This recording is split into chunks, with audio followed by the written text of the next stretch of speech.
Hello, everyone. I'm Rania Haddad. I'm addressing you from Istanbul, from Turkey. Welcome to Gain Global's webinar session.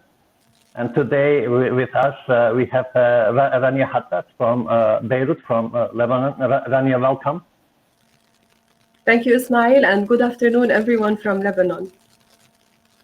I thank you for accepting my invitation. It's really a pleasure for me to welcome you and to have a chance to talk about nowadays, about the case that we are facing, and also to talk further about what are our responsibilities. So here the topic today is responsibility as a citizen, and we will be talking and discussing further. Meanwhile, I would like to greet all audience, all participants who are now part of this session.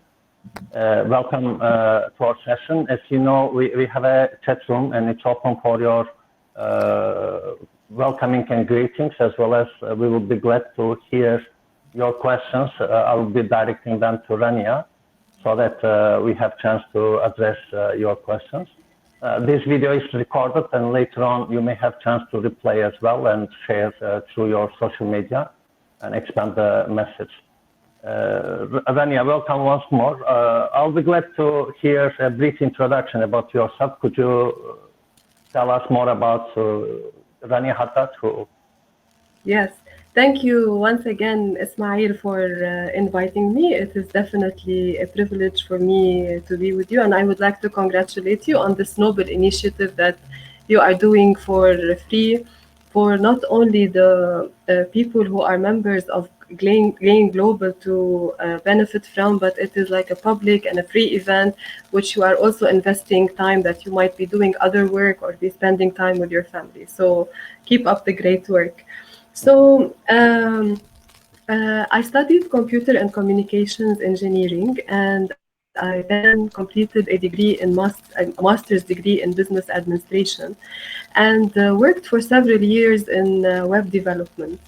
And then during that time, right after I finished the MBA degree, I joined an international NGO called Junior Chamber International, and I spent several years with them. Ever since I was a young girl, I always liked dealing with numbers, and my brain was structured like typical engineering. So some of my friends would say, Rania, you have Japanese roots. You're very organized and very structured and so on, which is true. However, I felt like after some years of working in web development, I felt like I'm not really an IT person, and I like working more with people, like I'm more of a people person. And so because of this experience in JCI and because of the MBA, which gives you like a different perspective on things, I shifted into working in project management and coordination in the administration department of the American University of Beirut Medical Center.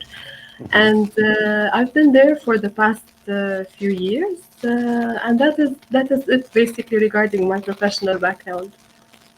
I'm thankful. So you have an experience on computer engineering communication side, project management side, and also volunteering. Today, I'll be glad to hear more and more in details, especially on responsibilities as a citizen, especially on the volunteering side. But prior to that, I would like to greet all the participants who are now online. And hello and welcome to everyone. I'm sure you are joining from different parts of the world. Please feel free to put your message, your greetings, as well as from where you are, so we may address your countries specifically as well. So we talked about your volunteering experience. I will be glad, Rania, to hear a little bit more about it. Could you tell us about how it was, how it started, and how it's now linked with today's case that we are facing? Yes, of course. Now, it started since I was in school. I remember like one of the projects that we worked on was for Palestinian refugees, where we knitted blankets for them, and they were donated to their refugee camps. And then at the university, I studied my engineering degree at the American University of Beirut, and I was a member of the ushering club over there. So whenever there were concerts, performances on campus, the graduation ceremony, they would ask us to come and like seat the people, distribute the programs, explain the rules, and so on for the audience. In addition to that, I was a volunteer in the IEEE club on campus, which is the Institute for Electrical and Electronics Engineers. And I was editor-in-chief of the newsletter. I was actually, because of working from home and having like additional free time, I was going through my drawers a couple of days ago, and then I found two of these issues still with me. And then, like, what I consider like my major volunteering experience is when I joined the JCI. Since not all our audience are JCI members, I will take the opportunity to say a couple of words about it. It stands for Junior Chamber International, and it is found in more than 120 countries. It's an international NGO. Where people are between the ages of 18 and 40, and they look where there are problems in their community, in their country, in the world, and they try to come up with appropriate solutions for them. So they don't just do community work; they work under 4 different areas of opportunity. We work under individual development, community development, business development, in addition to international affairs. And it started since 1915, so it has a huge legacy now. It's like 105 years old. So in this beautiful organization, I joined ever since 2005, and I took part in assisting in founding it in Lebanon back then. And I served in a variety of different positions in it, nationally, regionally, and internationally. And like there are many different activities that I took part in. So it ranged from working on projects to organizing gala dinners to being master of ceremony, chairing conferences, leading international teams from many different countries of the world, taking part with one of the international committees in preparing for the 100th anniversary celebrations of the organization on the international level, securing funds, like when you were world president for JCI in 2015, in addition to chairing committees that worked on international campaigns like the Peace is Possible campaign. So they were like 15 years of volunteering with this international NGO, which I really feel like it all started yesterday and was a very interesting experience. In 2015, it was a really unique year for me as well to have a chance to work together. I really appreciate all your efforts, especially for 100th anniversary. It was a year of celebration, and we were celebrating a very unique period for us. To have an organization that celebrates first century is totally unique thing. So we were discussing what will be the legacy, what is the legacy, and what will be the legacy in the future. I appreciate your work and your team's work. We have a really nice pictures from the Congress, from the beginning and from the final session. So from Leipzig to Kanazawa, from Germany to Japan. I'm truly appreciating. And maybe you remember we had also a time capsule. Maybe in near future, when we open, let's see what will be our memories that will come from that year. Already we passed 5 years, you see time flies. Of course. And you mentioned about... You mentioned different backgrounds, your experience starting from university, from IEEE, that is a university club for engineers, correct? This is what I remember. Yes. I had also a chance to meet with some of them in different countries as well as in Turkey. Oh. Isaac is there as a university club, and you mentioned your experience with the refugees during that period, and then Junior Chamber International. when you come out as a result of this period of experience, what you may say, what was the contribution to your development and what you learned from all these experiences in volunteer side? Definitely. I'll talk in general about like the benefits of being a volunteer, and then I'll talk about like for me, because each person benefits in a different way. Like in general, volunteering or being socially responsible is something that is very important in life, because like if we come to talk about not regardless of the pandemic that we are passing through right now, in general, the different sectors in society, like some consider it as three, which is the government, the corporate world, and the civil society, and some go to adding the fourth dimension, which is the individual. Like after all, the individual is the person who moves the civil societies or the government or the corporate world. So it is not enough what, even in the developed countries, the first world countries, it is not enough what a government can do alone, because there are many other things that still can be done. And this is where individuals can participate either by themselves, they can lead a group of their friends or their relatives or their colleagues. They can be members of an NGO and take part in whatever mission that NGO is doing. In their own companies, if they are employees, they can take part. If the company is a big one and it has a CSR department, then they can take part in such activities. Or if they are entrepreneurs, they can also make sure that they are doing good business. For instance, we were just talking before going live, like this initiative that you are doing, like you're an entrepreneur and you're doing this as well, and it's for free and for the public good. Now, at all these different levels, there are a variety of ways in which a person can benefit. First, you gain a different skill mix than whatever skills that you get from your own work. Sometimes people do some jobs, but like they're not really passionate about them, and they can find themselves in the volunteering opportunities that they are part of. And this can also help them gain some specific skills for them to shift into what they really like. Like some people have a specific degree from the university, but it is well known, like your university degree is your passport to the working world. Like sometimes you don't necessarily work in whatever field that you studied in these 3-4 years that you spent at the university. And so it also adds to your self-confidence. You network more, you get to know more people, you get exposed more, whether you are dealing with people in your country or outside your country. You do good.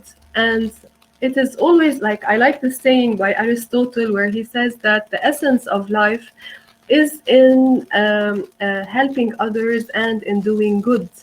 So this is something that is very important, and it gives a sense of fulfillment. So also it is an opportunity, like for volunteers, when they're helping others, sometimes you feel you have a specific problem, and then you see the problems of others whom you assist in solving, and it comes to you that maybe your problem is not as serious as you thought. So this is how it also contributes in making you feel better. So these are some of the things that I can think of in general about the importance of being a volunteer, the importance of being a socially responsible citizen.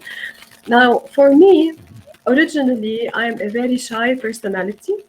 So because of these 15 years in an international NGO and working with people from like different walks of life, I have had the opportunity of sitting and speaking to heads of states, first ladies, members of the cabinet, ministers, ambassadors. I have done like TV interviews on many of the major like channels in Lebanon, in Jordan. I have sat for radio interviews in Morocco and Tunisia, and like in many others. And I have traveled to many different countries and worked in international committees. So I know that like you do work with like a Swiss person, not in the same way like you do it with the Turkish, or you speak to a Japanese, not in the same way that you You talk to feel a that Latino. international culture, there's a Yes, big of difference, course. and you may easily Yeah. understand it. Yeah. Of course. So it pushes you way out of your comfort zone, and it shapes your personality, and definitely for the better. I enjoy like working with others. I enjoy like at this stage in the organization, you reach a point where you get an opportunity to mentor others, to coach others. I love seeing how other people evolve, how they come in a specific character, in a specific personality. And then with time and with the different work that they do, and especially in JCI, because it is a 1 year to lead organization. So in every different position you serve in, there's a different skill mix that you gain. So it shapes and shapes and shapes your personality further. So for me, I felt it was a beautiful self-development opportunity. It was a great opportunity to do good in the community with all the different projects that we participated in Lebanon and outside. And in addition to that, I love international affairs. Like also, we also attribute several things to when we were young. I was brought up in Kuwait in a private school. It was an English school, and over there, most of my classmates, they were people also from different parts of the world. Like my bestie was a Filipino girl. I had people in class from Palestine, from Pakistan. All of them, they're like their fathers, their Because mothers were expats. Beirut also is very multinational city, correct? On that perspective, Of course. So multicultural, it was. multilingual. Yeah, it wasn't difficult to blend in an international NGO when I became an adult, and I also value like it's not only you have contacts. There are people who became like friends who you care for, you ask about, they follow up on you, they care about your welfare. So I can spend time talking about the benefits from now until maybe the day after tomorrow. So for now, Let I will me concentrate on this. Huh? let me brief you the two questions that we had here for the participants. The first Sure. one was, do you have a volunteering experience? And 100% of participants now who answered said yes. So Excellent. they are very, I congratulate them. They are very well aware of volunteering. And the second question was, what is the added value of volunteering? 66.7% of the answers is community development. And then the rest is more on personal development. So these two are main answers that we received so far. During my visits, I was seeing that we have three P's. This is what I was saying. One is our private life, and then we have our professional life, and we have our public life. So we have to have a balance between these three P's in order to have a sustaining and really moving, nice, smooth life. Could you define for me what you mean with a responsible citizen when we say what we have to understand about responsible citizenship? How you define that one? Of course, like responsible citizenship can take place in different ways. Like you can be a responsible citizen by abiding by the rules that your government like imposes when you are driving, anything that is related to your public behavior. This is something. Does it mean, for example, when they ask nowadays stay at home, so have to stay at home? So. Definitely. Otherwise, how are we going to flatten the curve if we don't stay at home and do social distancing when we are only obliged to go outside? Especially in some countries, it's volunteer decision. You know, people have to make their decisions up to themselves. Unfortunately, for a variety of reasons, not every country declared lockdown and left it to the judgment of the individuals now. I'm sure they should be monitoring the news. Like it is rare to see anyone who does not have access nowadays to like, of course there are people who don't, but like the majority of the people either have access to a TV or a mobile phone or something, to social media, to the news. It is very important for people to understand that the sooner, the more that we abide by these constraints, as much as they are binding. And now we will talk about the different effects that have resulted from that, the sooner that we will get done with that and resume our lives. Definitely life will not be the same the way it was before. Maybe there are things that we have to work on to make them better, and definitely, like in everything in life, there are pros and there are cons. This is also a turning point in our life. I loved how Felipe, when you hosted him last week, he described it like it is as if a meteorite hit planet Earth. There are changes that we are going to have to adapt to in order to be able to continue. So if we go back to the initial question about being a responsible citizen, even taking part in like voting in elections, this is also part of being a responsible citizen. Now, this is part, and another part is a person who is a change maker. Like you might see like a road in your village that is not good. You might be a member of an NGO and you might not be. You can just maybe gather your cousins, and in a village, the people know their others more than in a city. You can go and visit the municipality, talk to the mayor. Like, what does it take to fix this road? What can we do? Can we assist in raising funds? Or if some of them, like the father, the cousin, the brother might have a company that provides a service or a product that is related to that, you can fix the street. It can be as something as simple as that.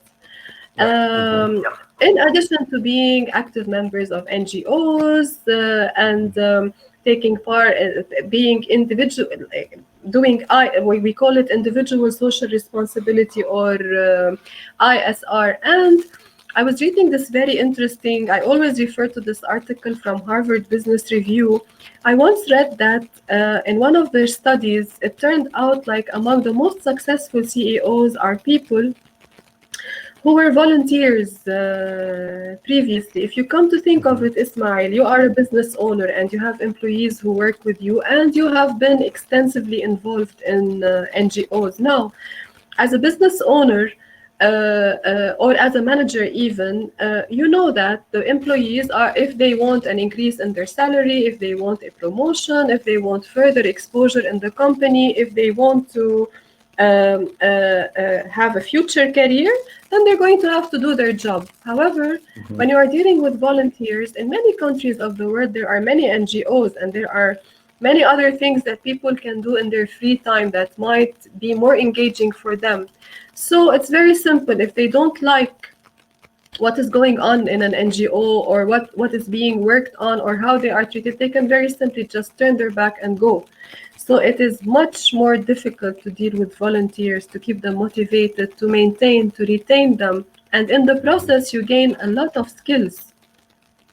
Here, the motivation is more about to trust and to follow, correct? If you feel engaged and if you feel that you have something to do with the values or value proposition that the organization provides you, then you work for that. Otherwise, in business work, the main difference is you have a salary or paycheck, and you work for that result. So therefore, I agree with you to work and to keep the motivation high in volunteer business will be tougher. And for leadership perspective, it's a great learning.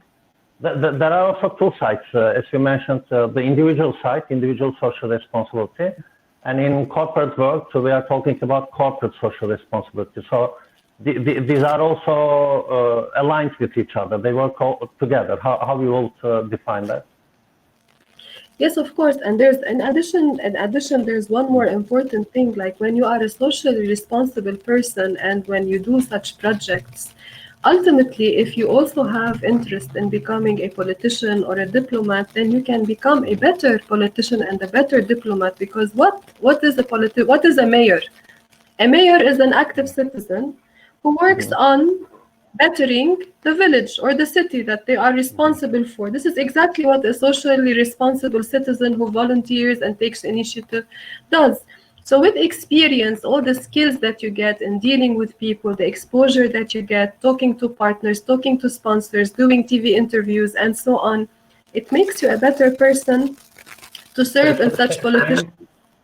Same applies with entrepreneurs, as you mentioned, because when we talk about initiation or starting a new business or starting a startup, always we say we have to focus either on a problem, like to solve a problem, or on a need.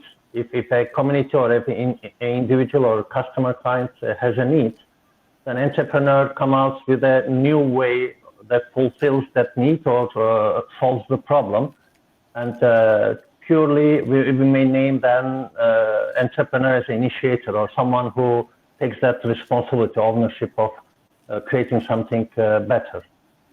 Because when you work on a specific need, then your impact is magnified. That's how you become a successful entrepreneur. And then volunteering in that perspective is a great way of learning also, correct? Definitely, on many different levels. Yeah. Definitely. I remember in the last, this also takes place nowadays, when multinationals like go to campuses of universities in order to do like recruitment sessions for people who are in their final year of studies. Usually a very important aspect that they look at is the extracurricular activities that not only the grades, okay, the person must not be failing in class, definitely not, but unless you want to pursue a master's degree or you want to become, you want to enter the School of Medicine and spend many other years over there, or you want to pursue a PhD, then like your grade has to be above 80 over 100 or something like that. However, there are many cases where the people who were not the top of their class became among the most successful people in the world, the most successful business people, because also extracurricular activities, in addition to whatever you learn in the book, they give you skills in life. So by studying, you become book smart. By being involved in extracurricular activities, you become life smart and street smart. Then there are two parts. One is the process where we are learning, developing, and creating something. And then we have the results, where the contribution or the positive change or the impact that we see. Either it might be on individual development side or it might be on community development. So there are two sides that we have to be aware. Let me greet once more our friends who joined today's session. I saw some friends from your hometown, from Lebanon. Greetings to participants from Turkey, from Cyprus, from France, and thank you very much for joining us. You have the opportunity to put your questions. I will direct them to Rania. You may put your questions to ask a question part. And meanwhile, I will continue with the questions that I have. I would like to hear more about what are the areas, as we mentioned. You mentioned there are 4 areas mainly where we can develop ourselves. Can you talk a bit about specific actions? Sebastian, hello from France, from Lyon. Nice to see you. Good afternoon, everyone. Once again. Now, specifically in this pandemic, there are many different areas that socially responsible citizen can take part in. Like, it is not restricted only to listening, of course, to your governmental directives, staying at home, or if you are obliged to go outside, if you maybe work in the healthcare sector or in a specific supermarket or so on, or you have a delivery company, or like these specific services that are only a few services that are currently now necessary. So in addition, unless you are really obliged, and if you are obliged, you need to practice proper social distancing, there are a multitude of ways in which you can also assist, because the world has been severely impacted we are still on the rise, like except in China. I took a look every day. Take a look at the global statistics. Today, I saw that we are around 1,360,000 cases, including around 76,000 deaths and 260 something cases that were recovered. So we have around 1 million cases that are active currently around the world. China has been stagnating at around 81,000 total cases, most of which have recovered and some few deaths. And now we have USA topping the list, in addition to Italy, Spain, Germany, and France. Like, they are now the top 5. So we are still, unfortunately, on the rise and exponentially in the world. So, which means, like, I'm not a pessimistic person. However, we have to be realistic. There is still time for us to be able to get over it. And if you go back to the history of pandemics in the history of humanity, many resurfaced again. There are many talks that, like, coronavirus would come back in a different form next winter. Now, hopefully by then, we might have a medication or a vaccine or something. However, think about plague.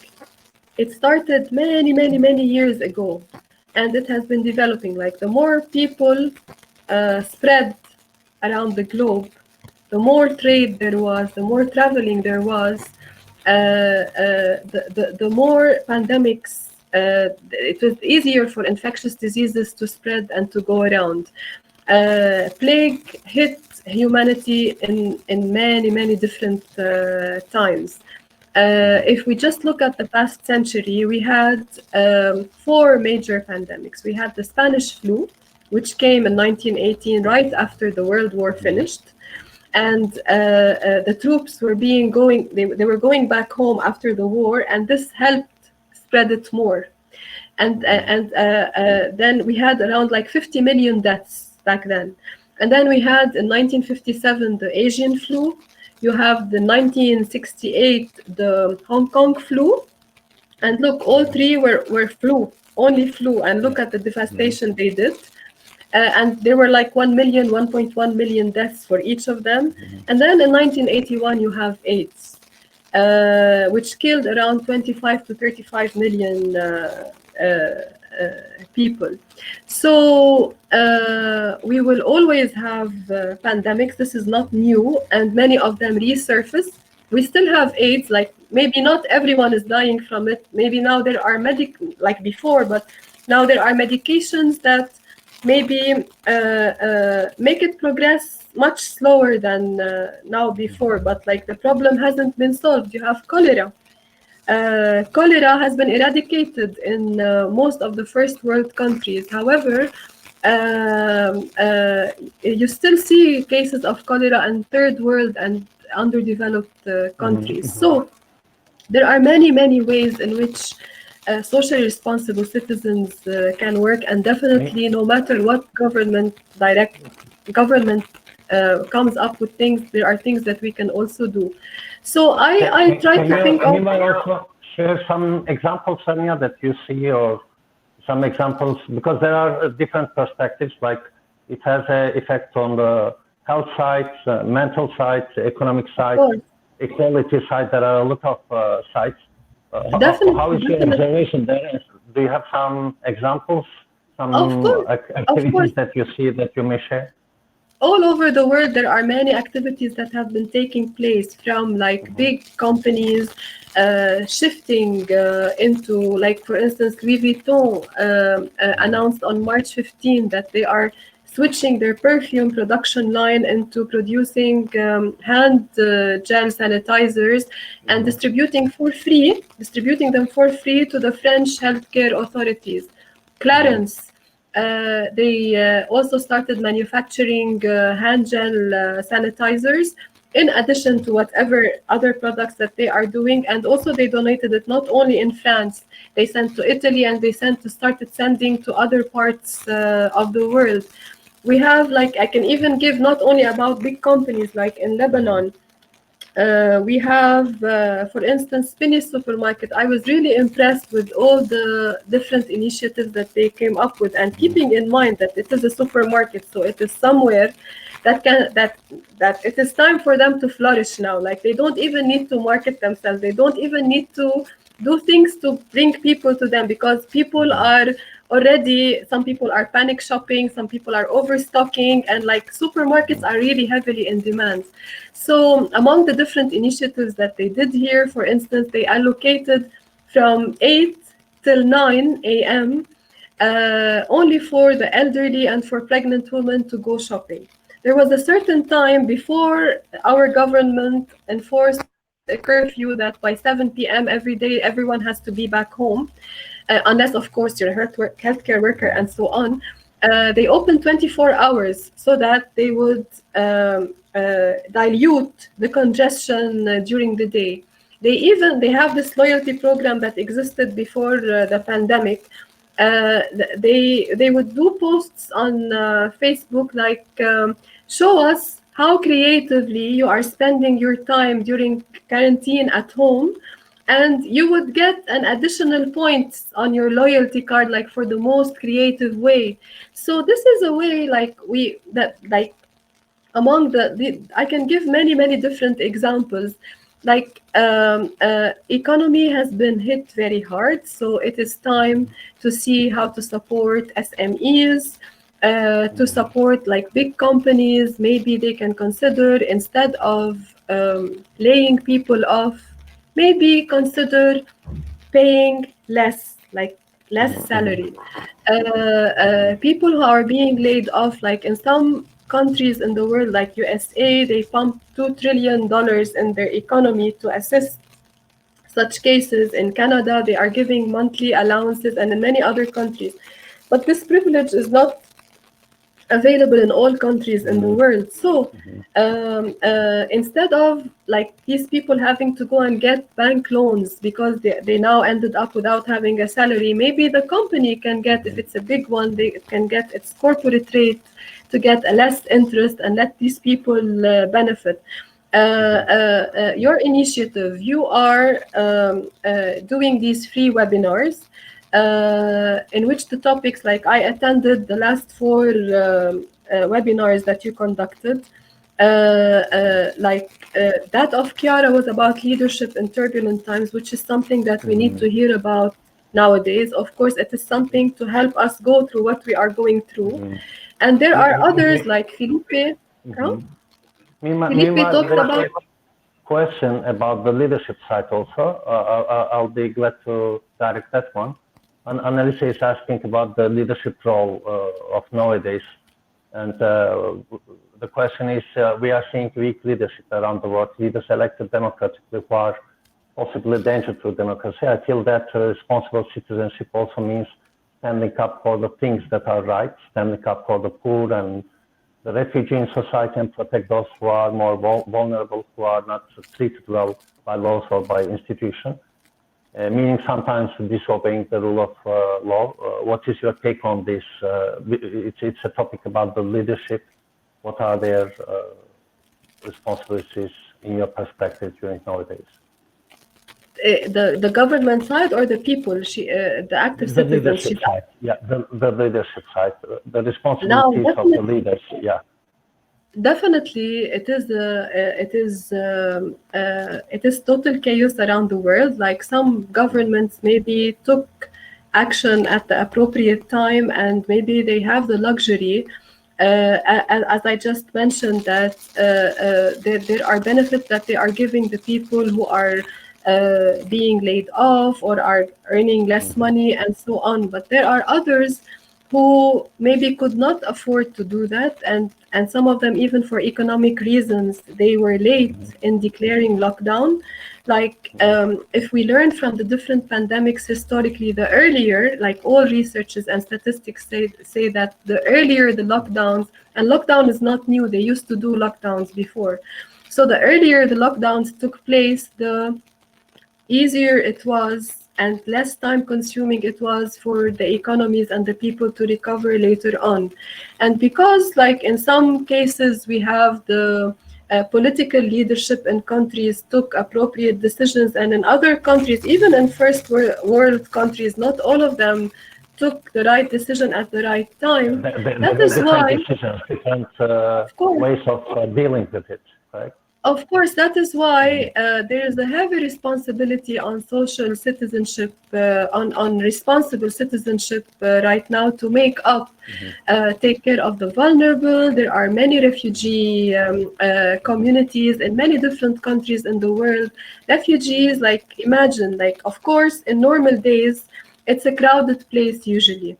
The hygiene conditions are not the best. So imagine if there is only one case of corona in a refugee camp, how many cases it will grow within a few days. So definitely, that is why it is the time for social responsible citizens to take action, to assist entrepreneurs. Like Kevin gave a very interesting example last time about crowdfunding, the webinars that you are doing, the topics, for instance, they are for coping nowadays, understanding how you should take leadership in turbulent times, in addition to the trends that are going to result from this pandemic, which is now it is going to become more common to work from home. You hosted Felipe to talk about like 15 to 20 years of his working at home, and how like companies like the managers and companies show him how the people are working in like public places with headsets on, and they would say that it is a good way for them to collaborate and to communicate. But no, they could have done that at home. It might not be necessary for them every day to go to work. This is now going to also bring also e-learning and learning from a distance, because of the forced measures that were implemented on campuses and in schools. So this is a way in which the economy can be, at the business level, it can be assisted, like on the mental. Yeah, sorry, you want to say something? No. Thank you for addressing that one. To follow up with the question, Sebastian has a question regarding Annalise's question. So how can we improve the view of greater good for everyone to our politicians? So far, they are just interested in maybe the power that or responsibility that brings. How can we promote this greater good for everyone to leaders or politicians? Do you have any recommendation or any examples seen or observed around? The more socially responsible citizens you bring up, the better politicians you breed for the future. And these are the people who will achieve results. So hoping that the less capable politicians would be able to learn from these who are more capable and who are not there just for the position itself. Okay, like there are perks that come with different positions, but then these people would be there to create the impact itself. And I think that you can grow the seed from people when they are young.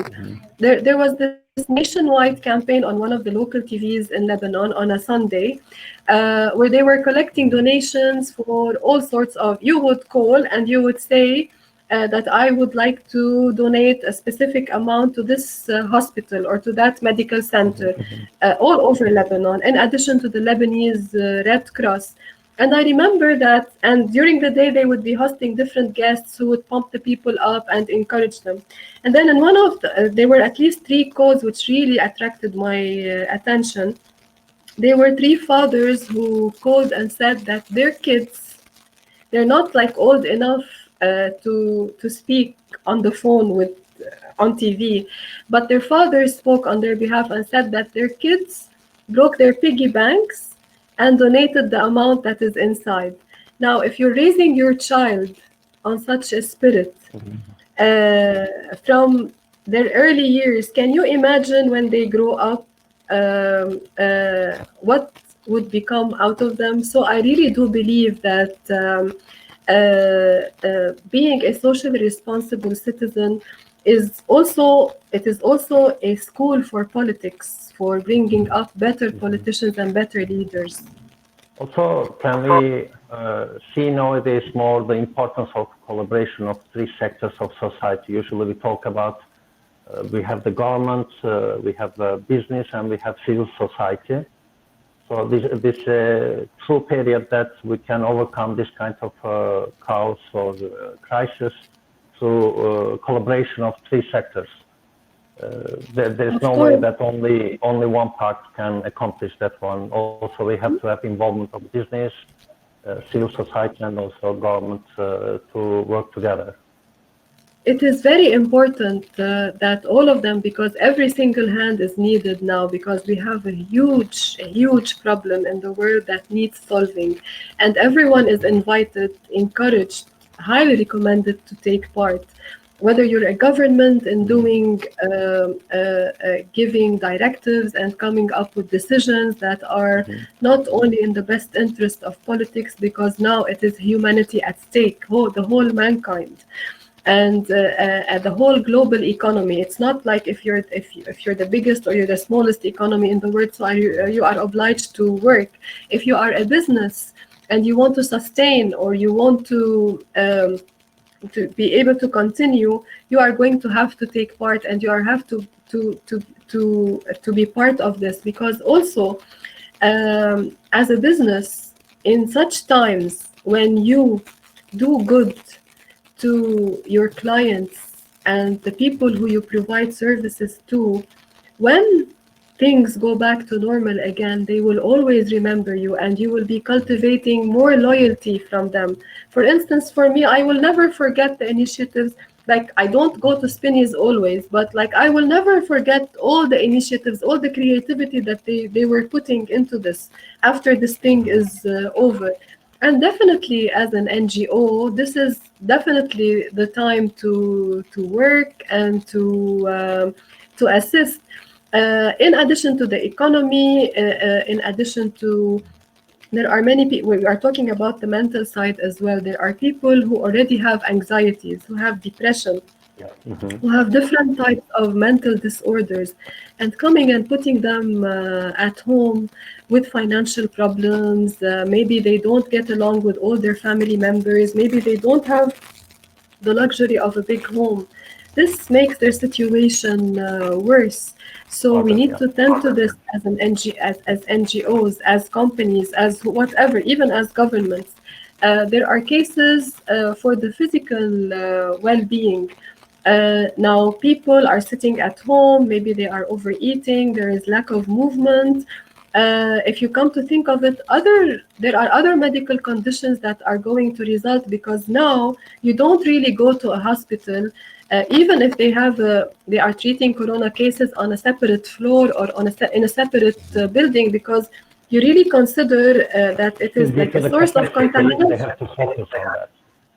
Yeah, so unless it's something that is really necessary, like a pregnant woman or someone with heart problems, someone doing kidney dialysis or doing chemotherapy, other elective things are being postponed now. The more we stay at home and they more postpone, other medical conditions are going to arise. And like, there's a joke going around, like after this thing is over, like, dietitians and nutritionists will be the most sought after people, because of all the weight and unhealthiness that we will gain. And there's a very important point, very, like, two more important points that I encourage people to work on. Yesterday in the evening newscast, I heard that only in France, since the lockdown in mid-March, the number of domestic violence cases has increased by 30%. Can you imagine? And this is a first world country. This is also a very, very big problem. What they did is they allocated some of the hotels, since most of the hotels are now empty, for women to be able to go and seek refuge over there. And even they came up with the codes with pharmacies. Like, if a woman is in a pharmacy, like with her husband, there is a code that she can use, which is the word mask 19. It means that please call the authorities because I am being abused at home. There were many cases in China and UK. Spain also implemented the same thing. there has been a rise of domestic violence. This is something very important. And another point regarding the gender equality. There was this interesting article that says that after this pandemic, it might bring couples back to the 1950s. Why? Because if both the man and the woman were working, if the kids are not if the kids are home, if they have kids, then they are home. They're not going to school. The man, maybe some men might take part in keeping them calm or keeping them engaged or something, because like us as adults, it's difficult to stay several weeks at home. So what would you say about kids? So the woman most of the time is going to have to spend more time than a man tending to the kids at home. Now she has to cook. Now the kids might not be satisfied with just a sandwich for breakfast. Maybe she has to put a whole table. Same for lunch, same for dinner. In addition to that, if there is someone who is sick, who will tend to that person? Of course, the woman. So there are many different aspects that can be worked on. These are things that we have to observe during nowadays to understand how will change. As you mentioned, the education system will be changing, and these may have implications and problems that we need to work on right now. Pardon me. I see a question from Sultan Al-Hassanieh, and the question says, on individual level, then how can we act to responsibly facing such situations nowadays and in the future as well? Yes, of course. On an individual level, there are many things that you can do.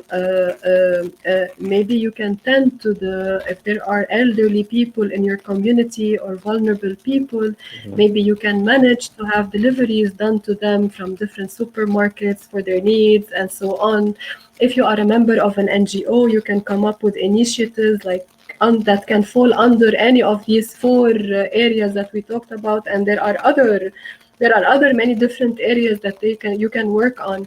If you are an employee, you can encourage corporate social responsibilities in the company that you are in, or if you're an entrepreneur, there are things that you can do. Maybe if you are connected, you can lobby with investors, with partners, supporters, to keep specific SMEs working and to bring funding for them. And there is one very important point, Ismail, that also as socially responsible citizens, people should also work on. And I think this is something that we can learn from other pandemics. With all the globalization that we are living in and all the traveling, it is so very easy, as we witnessed for a pandemic, an epidemic, a certain disease to turn into an epidemic and then ultimately a pandemic and paralyze the whole world. So another important thing is that socially responsible citizens should lobby with their politicians, with their whatever, statesmen, legislators, that there should be for the future an emergency readiness plan. Yeah, because this is not going to be the last time. And as we mentioned, if we look back historically, there are many different pandemics that returned, like they would mutate and come back. Evidently, the whole world was not ready. Usually when we work about, or when we talk about crisis, there is a pre-crisis preparation period. For this case, for COVID-19, we didn't have that. Maybe, let's say, the majority didn't have that. And we hope that future this is a learning experience. So we have to be ready, and local government, national government and authorities has a huge responsibility as well as individual. We have to prepare for that, for future. Definitely. And I thank you, Rania. So we addressed also the questions that we had. Time flies. It was really great and nice conversation. I will be glad to hear your final words and final remarks. Once again, Ismail, thank you for hosting me, and I hope we will able to add some value to the afternoon or whatever time zone it is for our participants. This is definitely the time for everyone to be part of it because we are all in this together. Whether you are an individual, you are a member of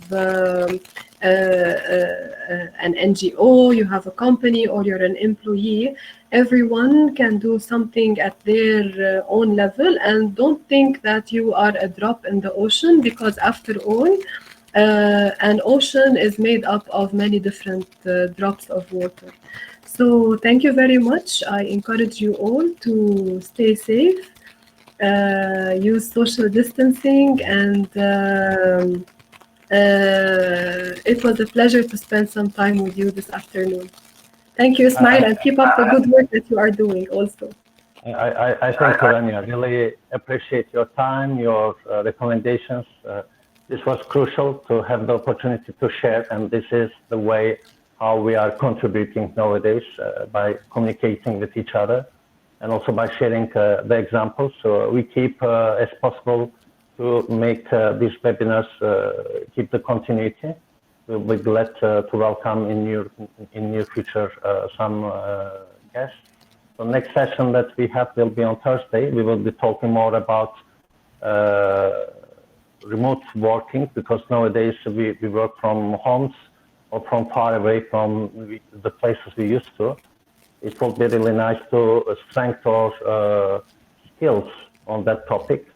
We hope it will be also a good way of learning.